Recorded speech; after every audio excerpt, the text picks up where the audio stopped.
ৰাজ্যজুৰি শ্ৰী শ্ৰী জগন্নাথ ৰথ যাত্ৰা মহোৎসৱ উদযাপন।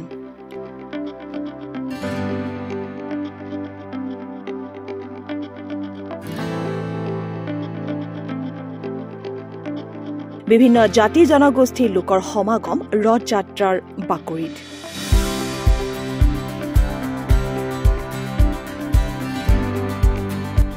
আহাৰ মাহৰ শুক্লপক্ষৰ দ্বিতীয় তিথিৰ দিনটোত দেশৰ বিভিন্ন স্থানত অনুষ্ঠিত হয় শ্ৰী শ্ৰী জগন্নাথ মহাপ্ৰভুৰ ৰথযাত্ৰা।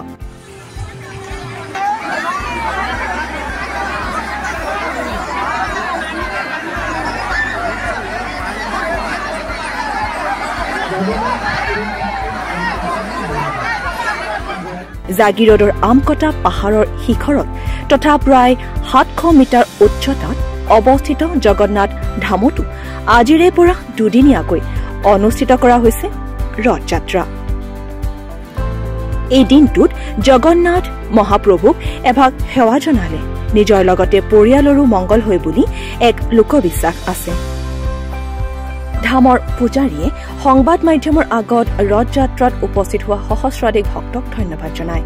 আনহাতে দুদিনীয়াকৈ অনুষ্ঠিত এই 20 সংখ্যক মহোৎসৱত মধ্য অসমৰ উপৰিও অসমৰ বিভিন্ন ঠাইৰ পৰা অহা ভক্তপ্ৰাণ ৰাইজ আহি ৰথযাত্ৰাত অংশ লয়। আজি শ্ৰী শ্ৰী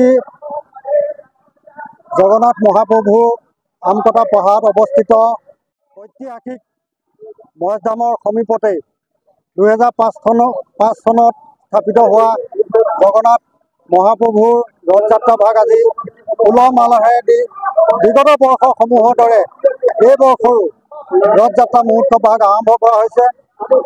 ইয়াত অসমৰ বিভিন্ন প্ৰান্তৰ লগতে মৰিগাঁও আৰু নগাঁও মধ্য অসমৰ বহু ভক্তপ্ৰাণ ৰাইজসকলে আহি সমবেত হৈছেহি।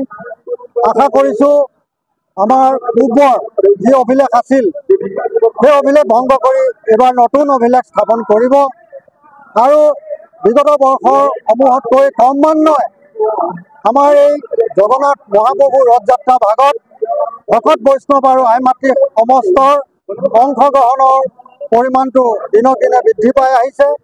জগন্নাথ মহাপ্ৰভুৰ ৰথযাত্ৰাত যদি চামিল হয় ভগৱান জগন্নাথ মহাপ্ৰভুৱে সকলোকে কৃপা কৰে।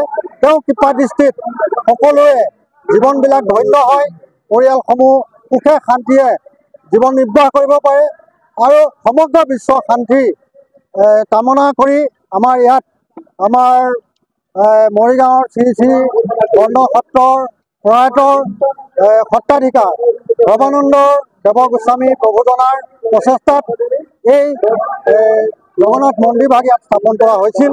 আহি আমি 20 বছৰত আজি ভৰি দিলোহি আৰু আপোনালোকে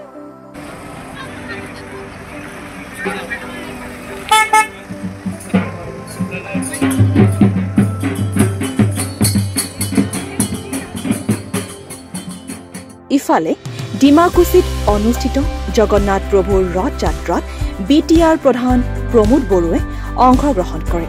ৰাতিপুৱা হোমযজ্ঞৰে ৰথযাত্ৰাৰ শুভাৰম্ভণি কৰে BTRৰ EM দাওবাইচা বড়োৱে।